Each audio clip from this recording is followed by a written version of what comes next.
kita membaca lafaz basmalah. Bismillahirrahmanirrahim. Kemudian dua, bukan masalah materi aja yang kita hitung, tapi kegiatan kita ini, aktivitas kita ini juga kita hitung. Apa yang kita dengan baik dan lancar, sehingga pada akhirnya nanti apa yang saya bagikan di depan ada nilai-nilai positif atau ada manfaat bagi Bapak Ibu semua, khususnya juga bagi saya.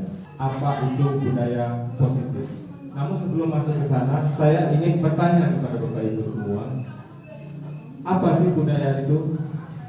40% materi pendidikan dan pengajaran itu. Mungkin ini bukan barang baru, ini sedikit mengulas sebelum saya masuk ke materi yang inti, bahwa filosofi pendidikan Hajar Dewantara itu menyatakan bahwa peserta didik itu bukan kertas taruh rasa. Artinya dia tidak kosong. Dia datang ke sini itu sudah membawa sesuatu. 5 rompel misalnya. 5 rompel kali 30, 150 anak. 150 anak itu semua bawa karakter dengan keunikannya. Kita itu diarahkan untuk berpihak pada murid. Ini adalah sebuah pergeseran. Kalau sebetulnya saya tarik ulur ke belakang ya, bahwa teori belajar itu sebetulnya ada 4.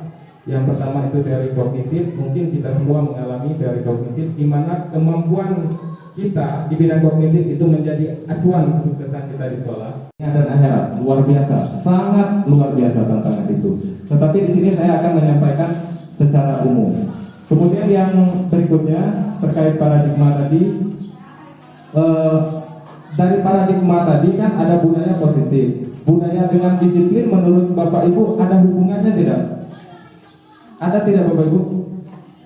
Ingin menyampaikan saja ya, bukan berarti saya membantah pemikiran kita yang selama ini ada, bahwa kata disiplin itu sebetulnya dari bahasa Latin. Di slide saya tampilkan itu di proses belajar. Proses belajar. Di sana dijelaskan bahwa disiplin diri membuat orang itu menggali potensinya menjadi sebuah tujuan apa yang dia hargai, melakukan sesuatu yang ingin ia tuju. Tetapi kedisiplinan itu nanti relatif. Setiap orang memiliki rentang yang berbeda-beda, tidak mungkin sama. Perlu sehat dulu lah hidup ya. Sehat, kemudian butuh tempat tinggal, butuh makan. Itu kebutuhan yang paling utama. Nomor 1 itu bertahan hidup. Terkait dengan kebutuhan akan kasih sayang dan rasa diterima. Kebutuhan kasih sayang dan rasa diterima ini berupa keinginan untuk berhubungan dengan orang lain seperti teman, keluarga, pasangan hidup, dan lain sebagainya. Kita disayang suami kalau yang punya suami ya. Iya iya. Nah, juga nggak kasih sayang dan rasa diterima. Butuh ya, baik mulai dia berangkat dari rumahnya itu, dari keluarganya, begitupun dia sampai ke sekolah sini, dia butuh disayang. Loba debat di hari itu. Kepala sekolah bertanya pada guru-guru siapa yang sebaiknya menggantikan Adit. Guru-guru sepakat merekomendasikan Ihsan karena kinerjanya yang bagus di pelajaran bahasa Inggris. Technical meeting hari itu. Setelah itu ia berlatih debat bersama anggota tim debat yang lain adanya. Sinta dan paradigma saya selama ini dalam pembelajaran saya lebih ke mungkin ke penghukum ya, lebih pada penghukum. Jadi dengan mengikuti kegiatan ini ternyata ada posisi yang baik, yaitu posisi manajer. Tetapi mungkin itu butuh proses juga, Pak Aris juga, karena melihat siswa kita yang luar biasa ya, Ibu Bapak ya. Saya rasa kalau untuk posisi manajer ini posisi seorang guru yang benar-benar sabar. Itu Pak Aris yang pertama.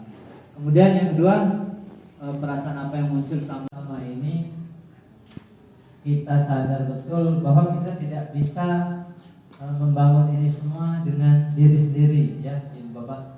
Nah, dengan adanya kegiatan kolaborasi ini tentunya ini membuat kita jadi lebih semangat lagi ya, agar kedepannya nanti di SMP Negeri 1 Pagardewa ini akan menjadi budaya positif bahwa kita itu harusnya saling berbagi gitu ya.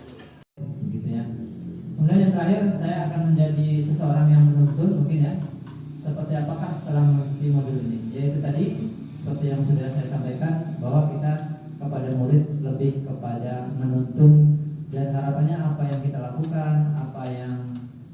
kita kerjakan itu hanya untuk kebutuhan murid, begitu ya Ibu Bapak.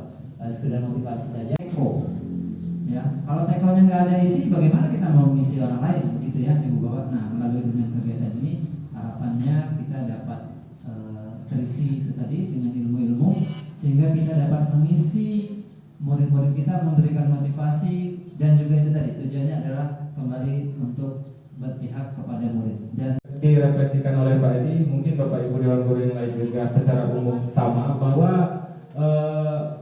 paradigma kita mulai harus kita geser, bahwa kita itu nggak bisa secara utuh langsung kita rubah aja murid terus mau kita belok kiri belok kanan gitu aja ya, ke atas bawah itu nggak mungkin, impossible, itu tidak akan bisa, karena anak itu datang ke sini membawa keunikannya masing-masing.